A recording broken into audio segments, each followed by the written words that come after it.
بھٹی صاحب آپ کو کیا لگتا ہے کہ الٹیمیٹلی ہونے مذاکرات ہی ہیں، سیاسی حل ہی نکلنا ہے؟ اور جیسے ابھی سہیل صاحب نے کہا کہ دونوں فریق جو ہیں وہ پوزیشن آف سٹرینتھ پر آ کے بات کرنا چاہتے ہیں کہ دوسرا جب کمزور ہوگا تو ہم بات کریں گے تاکہ اپنی باتیں منوا سکیں. ایسی ہی صورتحال آپ کو بھی نظر آ رہی؟ دیکھیے، میں سوچ رہا تھا جب ابھی آ رہا تھا تو کہ آج محسن نقوی صاحب کو اور علی امین گنڈا پور کو ضلع کرم میں بیٹھا ہونا چاہیے تھا، پارا چنار کے حوالے سے ٹیبل پر بیٹھے ہونا چاہیے تھا، نہ کہ آمنے سامنے ہونا چاہیے تھا. کیوں نہیں یہ سارا کچھ ہو رہا؟ اس کے لیے کیونکہ بنیادی مسائل آپ حل نہیں کر پا رہے. ایک کینسر کا پیشنٹ ہے، آپ اس کو پیناڈول دے کر اس کو وقتی طور پر اس کی درد تو کم کر سکتے ہیں، کوئی انجیکشن لگا کے کم اس کی تھوڑی سی بہتری آ سکتی ہے، لیکن جب تک کینسر کا علاج نہیں ہوگا تب تک آگے نہیں معاملہ بڑھے گا. بڑی آئیڈیل سچویشن ہے کہ کوئی ملک کا سوچے، قوم کا سوچے، معیشت کا سوچے، دہشت گردی کی جو نئی لہر ہے اس کا سوچے، لیکن بنیادی مسائل جو ہیں وہ حل کرنا پڑیں گے. بنیادی مسئلہ کیا ہے؟ 9 مئی ہے. جب تک 9 مئی حل نہیں ہو پائے گا یہ ملک آگے نہیں بڑھے گا.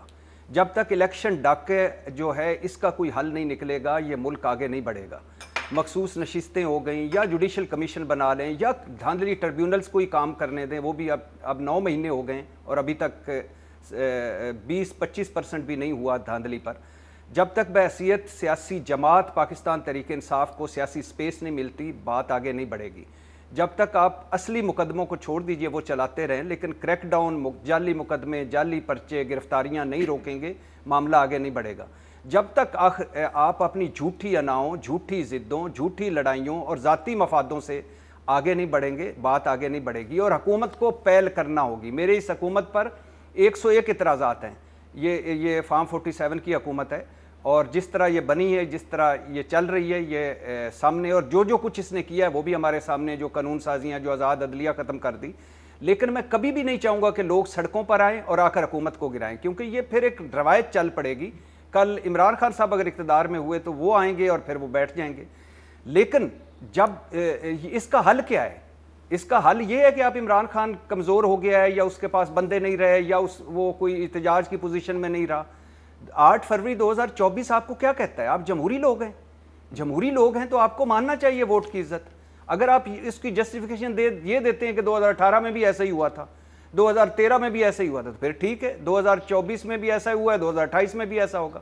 اگر آپ کہتے ہیں لیکن آپ کو کوئی امید ہے بھٹی صاحب کہ یہ مذاکرات کا دروازہ کھلے گا، بات چیت ہوگی، یا یہ جس طرح جو صورتحال چل رہی ہے وہ سٹیٹس کوئی رہے گا اور ایسے ہی چلتا رہے گا معاملہ؟ مجھے ایسا لگتا ہے کہ کوئی نہ کوئی نقصان کروا کے ہی آگے بڑھیں گے. اچھی بات تو تھی کہ بیٹھتے، چھوڑیں کون کمزور ہے کون طاقتور ہے. طاقتوروں کو تو پہل زیادہ کرنی چاہیے، حکومت کو تو پہل زیادہ کرنی چاہیے، بڑا دل کرنا چاہیے. کچھ نہ کچھ تو کریں نا. اب مجھے صرف ایک بات بتائیں، پاکستان تحریک انصاف اس کے علاوہ کیا کرے؟ یہ ایک سوال ہے، کیا کرے اب اس کے علاوہ؟ یعنی آپ کوئی بیٹھتا بھی نہیں ہے، بات چیت بھی نہیں ہوتی. عمران خان اس دن کہہ رہے تھے کہ ہمارے جب بھی حکومتی لوگوں سے آمنا سامنا ہوتا ہے وہ آگے سے کہتے ہیں ہمارے پاس تو ہے ہی کچھ نہیں آپ کو دینے کے لیے. تو پھر کیا کیا جائے؟